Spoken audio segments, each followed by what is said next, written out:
Here he is, yes, and he's standing there, he's smiling, that mop of hair, tousled hair, all over his face. He's coming down that face, I suppose, is probably more famous than any other face in the world.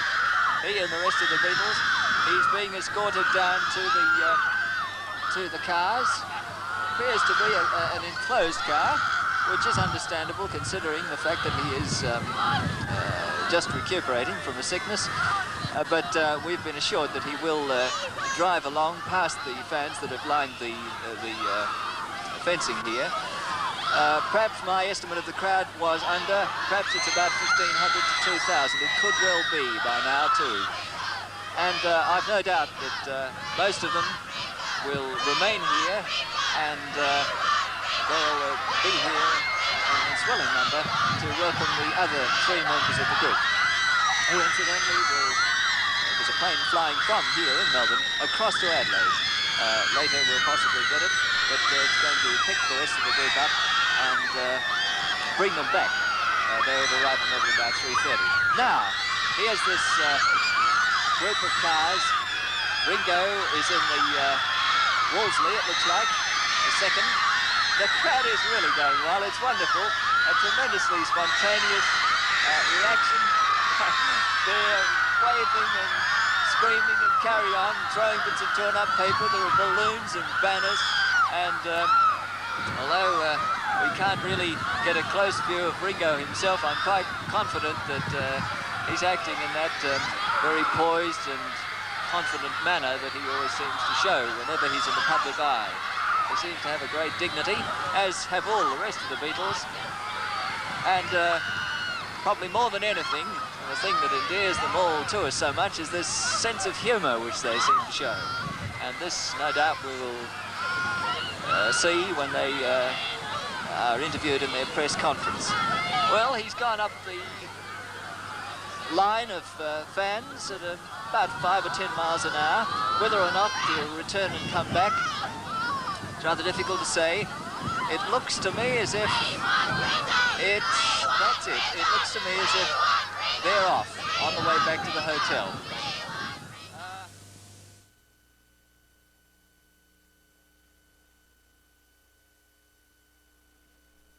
It is the Fokker Friendship VH FNI Foxtrot November India, on which these four Beatles, the three Beatles, are travelling in from Adelaide. Proceeding in, it'll be landing into the north on the north-south runway, and in just a few moments, the hopes and dreams of all these crowded people here will be just beside themselves with joy. You can hear the screaming probably starting now. They seem to sense that it's almost with us, and my goodness gracious me, this has been a pretty exciting time. People here right around the entire area that's been cordoned off by ANZAC ANA here to allow the Beatles plane to come in.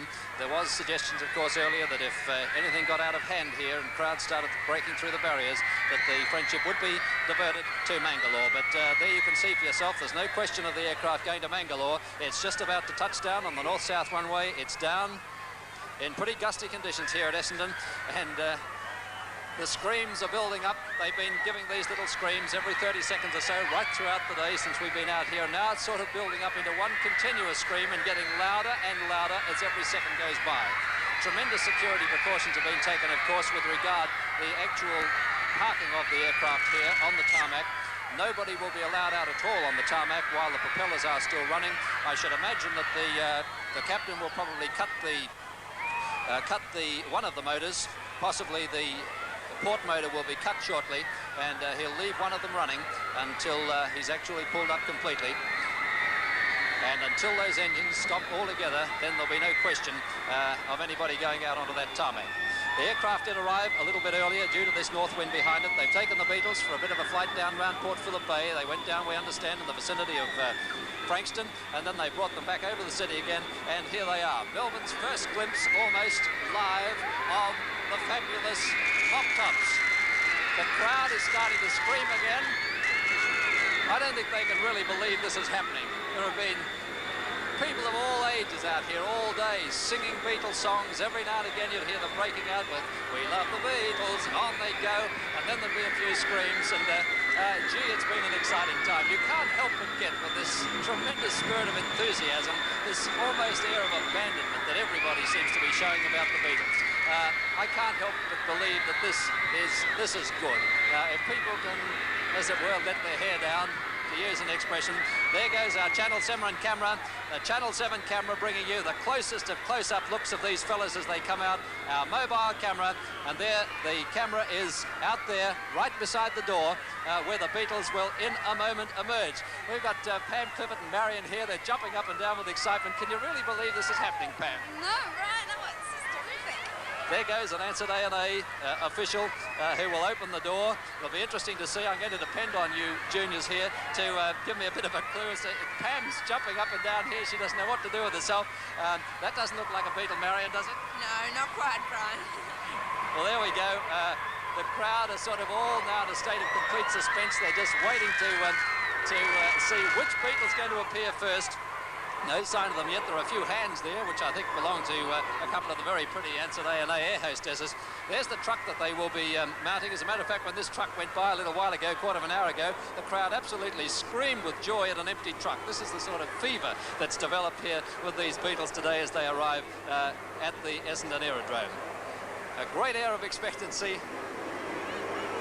The crowd has sort of reached a stage of hush now. There's barely a sound. They're screaming now. There it is. There's the first one. Paul McCartney, I think. John, George, Jimmy Nichols, who's their stand-in drummer. And there they go. They're mounting the special truck. Paul McCartney. Who's the next one? That's Jimmy Nichols, number 3. George behind, and Jimmy. John's got the dark glasses on. Maybe John's had himself pretty happy sort of time over in Adelaide. But there they are. They're sort of looking, I think, very happy about this welcome. It's a cold wind here. At least it's not raining. But my goodness, it's a freezing wind. And you can see there as they stand huddled in their coats that they're probably feeling the full effects of this very chilly wind.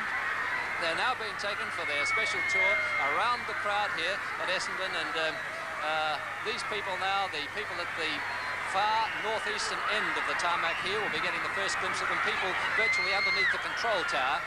This side from the control tower will be seeing them first. They've got balloons and banners and every conceivable type of thing. Do you think the Beatles look happy about being here, John? I think so. I think they're enjoying every minute of it, Brian. The people are screaming their heads off over there. I think cars will break out any minute. Well, this is a moment of great excitement. As I said before, it's infectious. You can't help but get with it. People running in all directions now, chasing the Beatles around in this truck. But as you'll notice, no sign of disorder as far as the people behind the fence are concerned. There doesn't appear to be yet any attempt at all for people to jump the fence, which I think is a tremendous tribute to these young people who have waited for such a long time here. They're almost round in front of our commentary position now and waving gaily. John's wearing a pretty coloured pink shirt there, I see, Marion. Looks pretty radiant. The others are all pretty well cloaked up. And there they go, past our commentary point now, looking pretty happy. They look a bit cold, but they're happy. And away they go.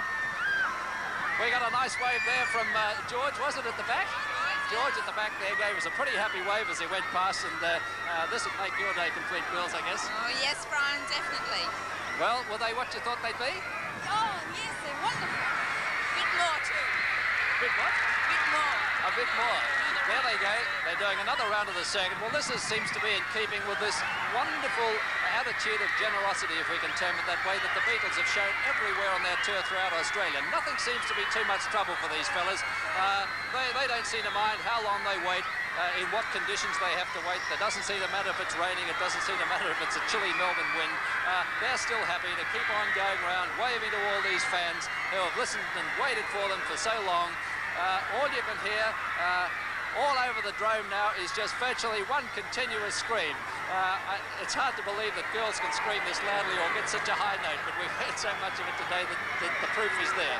The police mobile courtesy vans are moving around, one in front of the truck and one behind the truck to ensure that everything's kept in order. Two motorcycle police escorts behind the courtesy van. But this is a tremendous tribute to these young people. I have not seen one semblance of a disorderly action from any member of this crowd. Their enthusiasm could not be better, and yet over on the left here, somebody suffered from it. Down directly under our van here on the left, somebody is being carried off here. This is what the ambulance people feared, that this might get a little bit too much. There's a young lady here just going right past us now, and she's being carried off. But on go the Beatles in their triumphant tour around the drone. They've just about got back to the Fokker Friendship again, from which they departed just a few minutes ago. They're going right out around the control tower now, and it would appear that that's the direction from which they're now going to leave the Essendon Aerodrome. I think they gave the people a pretty good look at what was going on. They did 2 complete circuits of the tarmac area here. There's a strange silence around us now. People are mooching about. They sort of can't believe that in all this time of waiting, their idols have arrived, and now almost as quickly as they came, they've gone again. People are streaming across the grounds in a hope of catching another glimpse of them as they go out on the northern side of the Ansett A&A terminal here in Essendon. They're leaving up by the old area. There's another fine shot of them as they move there past the old Ansett A&A buildings. There you can see their air cargo depot, and this was where their old terminal used to be, of course. So you'd have a pretty fair idea of the where they're travelling. They go right up, I should think, to the almost northern exit of the drone, and then down, of course, into the